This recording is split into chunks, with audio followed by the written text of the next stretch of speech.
All right, welcome back. So in this video, we're now going to go over what you might call the energy considerations of an influence type psychic ability. So to go over this first point, it says a manifestation intention can cause a change in the motion of the target, right? So we're basically going to go over this concept of motion. So that's actually important, at least for the energy considerations, right? So what we're going to talk about in this video. But just to recap a little bit, so we talked about how a manifestation intention is really just the intention you would hold to change a target in some way, right? So if I want to cause my body to heal, for example, I would hold the intention to heal my body. That's how I want it to change. So the target would, of course, be my body, and then the way it changes would be healing.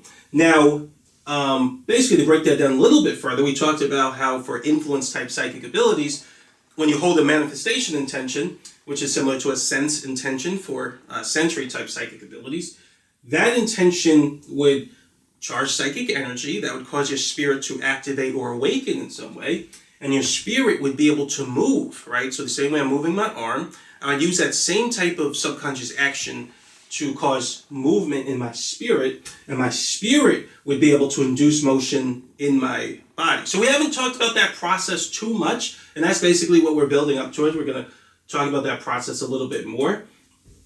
But for the moment, my spirit would induce a movement in my body, you could say at the cellular level, right, that would result in healing. So the healing action is a form of motion, or you could say there's motion at the cellular level that is moving toward a state of being healed. So it's like a healing action, right? So basically the motion part of all of this, the induction of motion in my cells, is very important, right? Now, why is that so important? Why is that worth going over? Well, because of this part right here. So it says movement requires energy. So that's very important. And that's basically, technically acceleration requires energy, but we're just going to say movement. And I want to basically kind of break that down a little bit more. So I want to actually start talking about things a little bit in terms of physics, right? So in physics, this is kind of how I like to think about it, right? A force is just anything that causes, it's like a push or pull. That's the most simple definition. That's not really exactly what a force is, in my opinion, but that's the simplest way to define it. I feel like what a force is actually much more difficult much more difficult to define. But for the moment, we'll just say it's a push or pull. So it's a push or pull either exerted on an object or experienced by an object, right? Now, a force can result in motion or it cannot, right? Depending on the scale of how you want to measure things. Motion could be microscopic or it could be macroscopic. But for our purposes, we're just going to pick a larger scale. But you could say that if I try to move a wall, right, the net force on the wall would be zero because the wall isn't moving. Now, if I push, like, I don't know, if I'm picking up a cup or something, right, the cup's moving. So the net force is non-zero. So why is that important? Well, I feel like in physics, so I don't know the history of this stuff. I know about it a little bit, but I don't know precisely the process of how the term energy was created or how they came up with that. I imagine it would be Joule who came up with the concept. I don't know. Those are the units you use to measure energy. But I feel like in general, the reason this would at least be the reason it stuck around, right? So in physics, it's much more interesting to talk about things that are moving, or when you exert a force on something, it's much more interesting to talk about the cases where exerting a force causes motion versus the cases where exerting a force didn't result in motion, right? So if I exert a force on a wall, no motion resulted, it's very uninteresting, no one really cares about that, right? Except for architects, so I put that in the book too. However, if I exert a force on something and it moves, that's much more interesting, right? So physicists care about the times when you exert a force and it results in motion. So basically, you exert a push or pull something, and it actually moves. So the cases where that happens and there's actual, motion, those would be the cases where energy is used, right? So in those cases, you would use energy, and that's a much more interesting case. Again, when you use a force that doesn't result in motion, then there's no energy. In theory, there's no energy used or expended. So, to go over this next point, energy is a scalar quantity meant to quantify motion. So basically, when you start talking about forces that result in motion, you want to basically quantify it in a way. How much motion did you cause, right? If I were to move a cup, right? So if I pick up a cup, so that I exerted a force on it, a pulling force that resulted in motion, that would be much different from, let's say, putting a rope on a car and pulling the car, right? So pulling the car required a much larger or stronger force.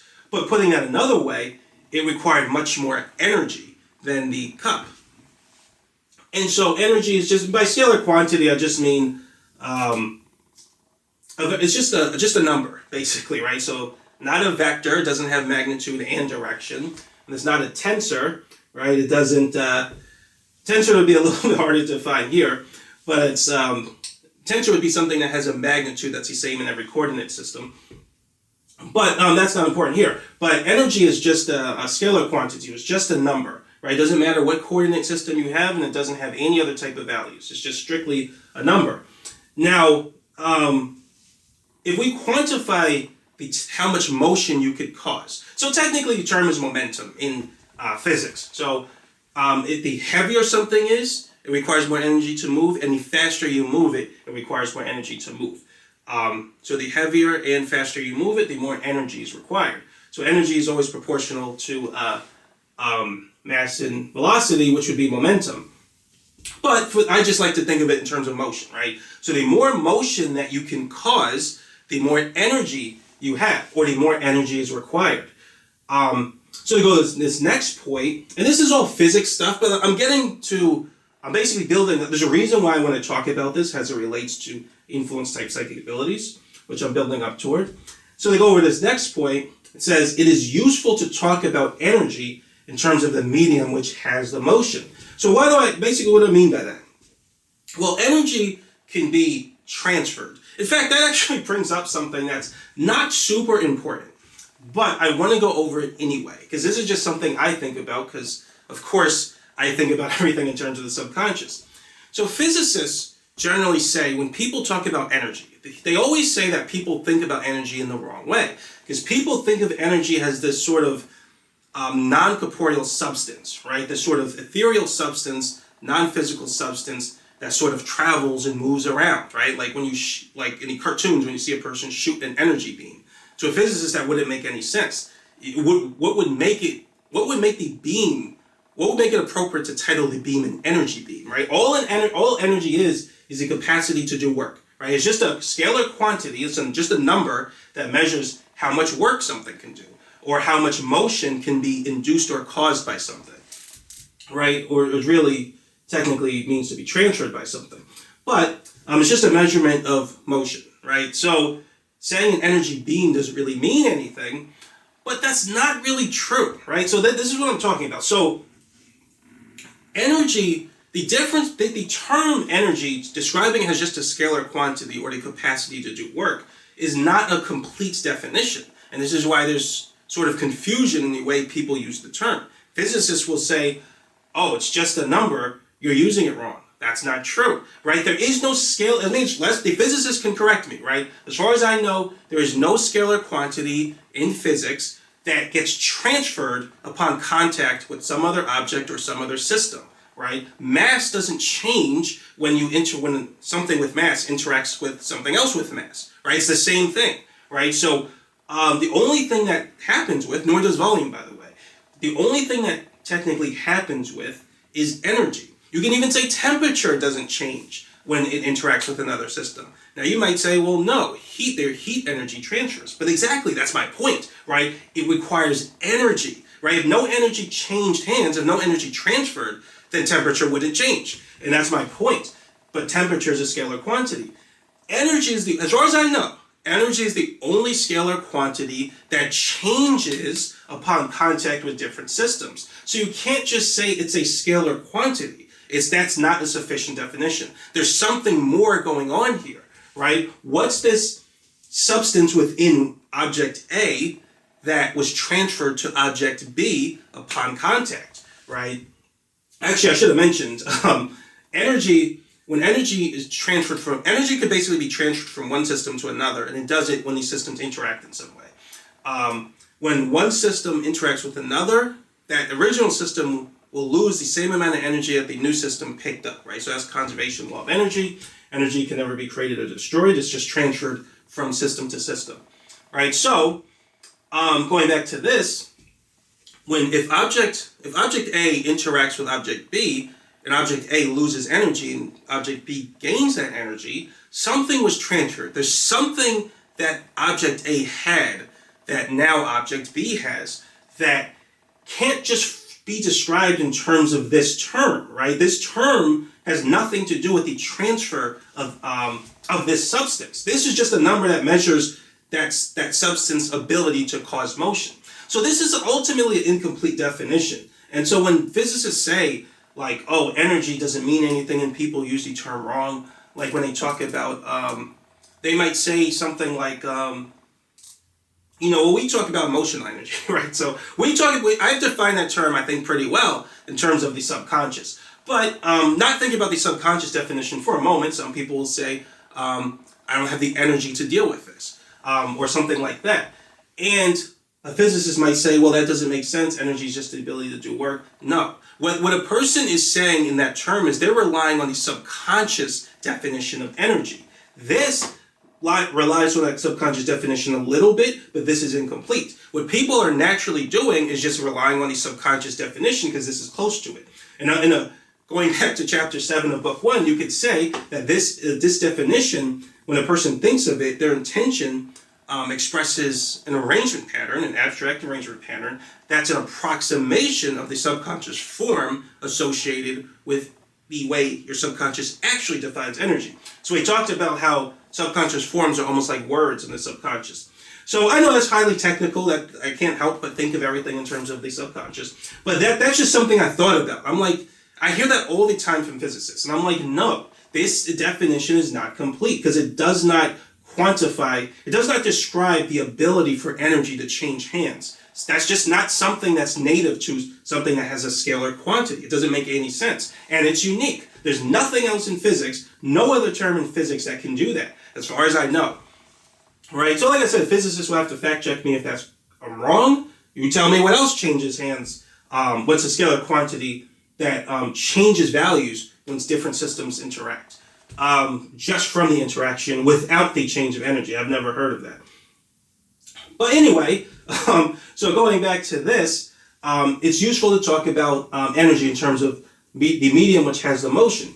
Now, when something's moving, right? So there's different ways to talk about, there's different useful ways to talk about energy. Something that has the ability to cause a kind of motion in other substances. So we could talk about kinetic energy, which is something that's already in motion. So if something's in motion, then interacts with another system, it'll lose some of its motion, but that new system will gain motion. So if the thing that's transferring, basically the thing that's carrying the energy, is if it's already in motion, we would say it has kinetic energy, or describe its energy capacity by saying it has kinetic energy. Now, if something isn't yet moving, but still has the capacity to cause motion in other things, we would say it has potential energy. So, for example, if you have a spring, right? If you have a spring like this and you push it down past this equilibrium point, basically, usually there's going to be something that's a system that has potential energy. Usually there's going to be something which required energy to sort of move the system out of its equilibrium state and kind of hold it there. And then when you remove that barrier, the system goes back to its equilibrium state and it releases energy. It uses energy to do that. So if I hold down the spring and I hold it there, the moment I release my hand, the spring goes back up. So I can still describe the capacity of the spring to induce motion or cause motion in something else, even if it's not in motion itself. So that's potential energy.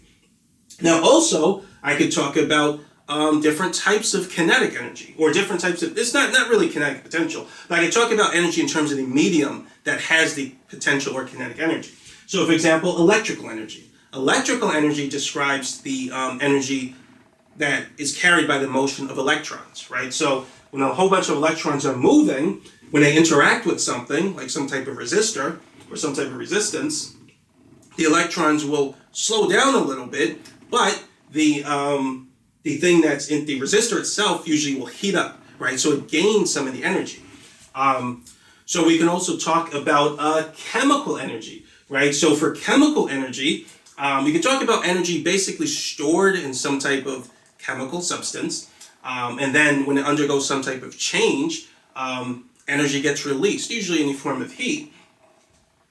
And so the thing that carries the motion or the potential motion would be the chemical substance. So in that case, we would call it chemical energy. Same thing with nuclear energy, right? So if there's a change in nuclear particles, it would generally release energy. So just talking about basically fission or fusion, it would release energy. So in that case, we would talk about nuclear energy if it's nuclear particles. So in other words, the thing that carries the energy, or the thing that has the thing that basically carries the motion, either in potential or kinetic form, we would describe the energy in terms of the medium, right? So, like I said, electrical energy, chemical energy, sound energy, light energy, nuclear energy, and so on and so forth, heat.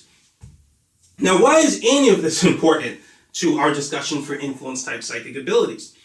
Well, to go over this next point, if the spirit can induce motion in matter, then in theory, it must be using or expending energy. So that is very important, because basically the entire theory we set up here is that the spirit has the ability to induce motion of some kind when it comes to influence-type psychic abilities. So for example, if I hold the intention to heal my body, right, my spirit, it would I would use the motion expression of subconscious action to induce, to affect, I would use that type of expression to cause my spirit to move in a way. Like I said, we haven't talked about that too much yet, but I would use it to cause my spirit to move in a way that results in motion in my physical body, where my cells start moving around and doing things to heal, right? So I'm inducing motion.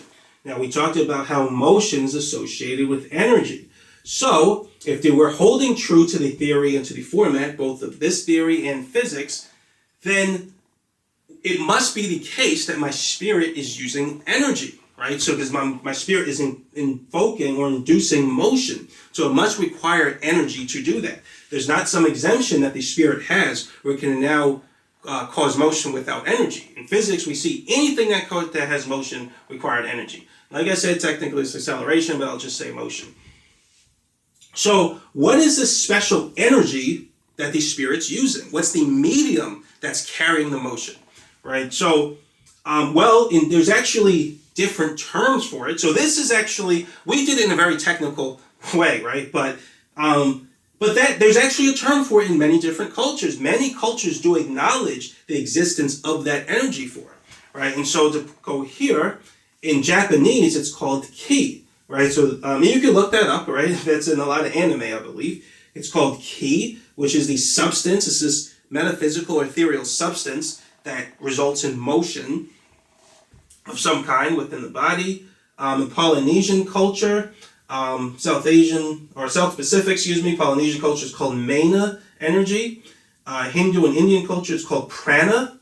In like Western American culture, this term is actually a holdover from it just kind of stuck around from a time before special relativity. This is when they used to believe this was a substance that was a medium that facilitated the travel of light waves before the Michelson and Morley experiment, if I'm not mistaken. That proved that this substance didn't exist. However, it kind of still stuck around, but it's called ether. So that's another term in American and Western culture that kind of stuck around and kind of just meant this substance. In Nigeria, it's called Asi. So my dad was actually Nigerian. He immigrated from Nigeria. And this is a term, I don't even know if I'm pronouncing it right, but it's called Asi. And then in traditional Chinese culture, it's called Qi, right? So The one that I like to use out of all these different terms, and I'm sure there are many others, is I, for whatever reason, just gravitated toward the term chi, right? So chi is actually the substance which carries the motion in a sense. Just like moving electrons carry electrical energy. When they interact with some system, the electrons slow down, and that system that it interacted with picks up some of the energy that resulted in the electrons slowing down, right? Because energy is conserved. So, in the case of the spirit, when spirit induces motion, right, the thing that got used up, or I don't know if it's right to say it slowed down, it got used up in some way. So I don't know how that works. This is all theoretical anyway. But the thing that got used up or expended when it resulted in motion in something else is your chi, right? And so these, when we talk about chi energy, we're talking about the capacity for your spirit to, actually, let me go over this next point. I forgot I wrote it here. So chi energy quantifies the motion or manifestational power of the spirit, right? So the spirit, we can say that your spirit has chi energy, right? And chi energy, that term just measures, the term energy is a scalar quantity, so the term chi energy just measures how much energy your spirit has to cause change or cause motion in matter. So very important. So chi, and we can say chi energy, we can say, let's say I want to use telekinesis, right? So I don't recommend that, it's very demonic. You will attract demons into your life if you try to do that with your subconscious. But let's say I want to use telekinesis, right? So I want to move an object, right? So the same properties apply, so mass and velocity. The heavier an object is, the more chi is going to be required to move it. Or if I want to move it really fast, it's going to require more chi, right? So I believe that our spirit has a certain amount of chi energy. So it's not infinite, right? If I had an infinite amount of chi energy, I can induce any type of motion across the universe as much as I want to, right? No. Our spirit has a finite amount of chi, right? I believe it actually continuously gets refilled, especially when we're sleeping. I'll talk a little more about that toward the end of the chapter. This is all theoretical, and it's actually still developing a little bit. But like I said, we're just kind of establishing a theoretical framework for how all this stuff might work. And so our spirit has a finite amount of chi, it's constantly filling it. But an interesting question to ask is, can we sort of build more chi, or are we stuck at the same level of chi? And I believe that, like I said, I believe that it refills and it goes down and then we refill it and gain more of it. But can we sort of gain a lot more or store a lot more? I don't know, because I've never tried to do that. I have experimented with the intention of storing more chi, and I did feel like I did. I don't really want to go too much into it now because I don't think that's important, right? I think, again, I don't know how much of this stuff is legal or illegal with God. When it comes to doing supernatural stuff, you absolutely have to sort of make sure you're doing it in a way that's approved by God and is okay with God. Otherwise, you're just involved in witchcraft, and that's very dangerous, right? So, like I said, the only reason I'm even explaining this stuff is I think God wants me to. I think it's going to cause more, it's going to help more people than it hurts when people kind of understand these things, so they don't get involved in all this like witchcraft. Like, for example, I haven't set it up too much yet, but I think that demonic entities can sort of help people gain more chi energy, and so it seems like they have more power, right? And that's wrong, right? But, if you understand how this stuff works, it might make people less sort of interested in doing that, because it's no longer mysterious. So when something's mysterious, it could be very seductive, right? Because you have this feeling that information sort of causes you power or creates power. Like I said before, we see that basically in Genesis, in the Bible, with Adam and Eve, right? Knowledge can be seductive, but truth is not seductive because that's associated with God, right? It's not tempting, right? You don't want knowledge, you want truth, and you gain truth through your relationship with God and by doing things the right way, which is according to the Word of God. So, going back to this, I just want to also mention that when I talk about chi energy, so I said it quantifies motion or manifestational power. So what does manifestational power mean? Well, what chi energy ultimately is, or what chi is, right? And I don't think I fully explained it yet. Chi basically represents the ability to create a change or manifest a change in something. Oh yeah, actually I just remembered where in the book I talked about it. I'll talk about it a little more then. I think that's in a couple sections. But yeah, your chi manifests the change related to your intention, right? So if I want to heal my body, right, the chi is going to manifest a change within my body. That change could be expressed in the form of motion, right? But it's going to manifest the intentions. It's going to manifest a motion associated with the intention of healing, right? So, like I said, I'll explain that a little bit more later. But chi ultimately is related to manifestation. So the more chi energy I have, the bigger a type of manifestation I'll be able to perform, right? And like I said, I've heard some crazy stuff when it comes to like witchcraft, and I don't even want to say the stories. I don't really want people to. Some of this stuff is very dark, right? Very, very dark. I've read stories of people who get involved in witchcraft. These are the high-ranking witches. So we talked about that in chapter 5. These are the ones who have very highly transcendentally connected to demons. They're highly possessed, and they have the ability to manifest. I think they have a lot more chi in them, so they can basically cause huge amounts of manifestation, right? So you can basically say different levels of manifestation in matter would require different scales of chi energy to pull off, right? So if I want to do telekinesis on an object, for example, that's still manifestation of the intention that I want. Let's say I want the object to move, right? So that's my manifestation intention. I want it to move this way, right? I would need a certain amount of chi energy to manifest that change. It would require more chi energy to move a cup than it would require to move a car with my mind, for example. You can imagine my body probably doesn't have anywhere near enough chi to move a car. It might have enough chi to move like a cup. But I can manifest other types of changes in the cup. I could probably change its nature, right? So that's alchemy and all other kinds, right? And so I've heard crazy stories about demonic entities about people who have these relationships with demonic entities, and they're highly possessed. And I think they have much higher levels of chi energy, so they can manifest crazy types of changes in matter, right? And so, again, very demonic, very deep. That's purely witchcraft. You don't really need any of this stuff when you have a relationship with God. You do everything through God. Any miracle will be performed through the power of the Holy Spirit. So you don't need to do any of this, right? Like I said, I'm just explaining to people the foundation of how this stuff works, I believe. But yeah, that's ultimately what chi energy is. So I think that's it. I think we covered everything I wanted to talk about in this video. Oh yeah, so there's actually one other thing I forgot to talk about. I was actually going to end the video, but I remembered this, and so I decided to edit this in. Because I wanted to talk about, before I said that these different words, so all of these are words for the substance that or the medium that the spirit uses, right, to cause motion or manifest some type of change in something else. Now, these terms, if you actually look up these terms, I forgot to mention it, but if you actually look up these terms, a lot of them will describe it, these terms will be described as a life force, right? A life force of the spirit. And that's actually correct. That's also how I see it.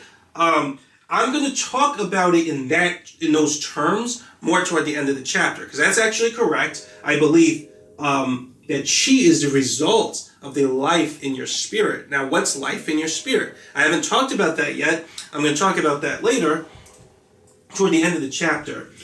Basically, my definition of what I think life is. So like I said, I kind of analyze the definition of life similar to the way I analyze the definition of truth as it relates to the subconscious. So I'm not just going by life the way other people tell me, right? Life is a term that is defined by your subconscious mind the same way truth is. And so I analyzed it, and then I kind of came to the same definition that they come to, at least in terms of how they associate life or life force with these terms. I just didn't talk about it in that case in this video, because I'm going to talk about it more in those terms later. But yes, these things are associated with your life force, the life force of your spirit. But ultimately, in this context, what it means, what it really is the medium that in which you would use to transfer energy. And that it does come at the cost of your life force. But it would transfer energy into matter, or it can also transfer energy into spiritual, metaphysical substances, and like in the spirit realm. It requires far less energy than the energy requires to induce a change in matter, but I believe even changes in the spirit realm or the metaphysical realm can still require huge amounts of energy to induce large changes in that realm that would affect this realm. That gets a little bit more metaphysical. Now, we haven't really talked about those types of things yet. That'll make a little more sense based on what we talked about in chapter 10. But I just thought it was important enough to just make that sort of caveat now. And one other thing I want to mention is that in my definition and understanding of life, and I think I mentioned it before, but life is very strongly associated with Jesus Christ. And so that's another thing I'll talk a little more about later. But yeah, that's pretty much it though. In the next video, we're going to talk about something called the etheric body. So I didn't make up that term. That's a term that's sort of it's used a lot in you might say New Age circles. Not always even New Age circles though, but it is used. But it's a concept that I've also felt the need to sort of allude to, or I felt the need to basically appeal to it in order to sort of make this whole theory work. I'm going to talk about that more in the next video. But yeah, that's it for now though. But thanks for watching, and I'll see you next video.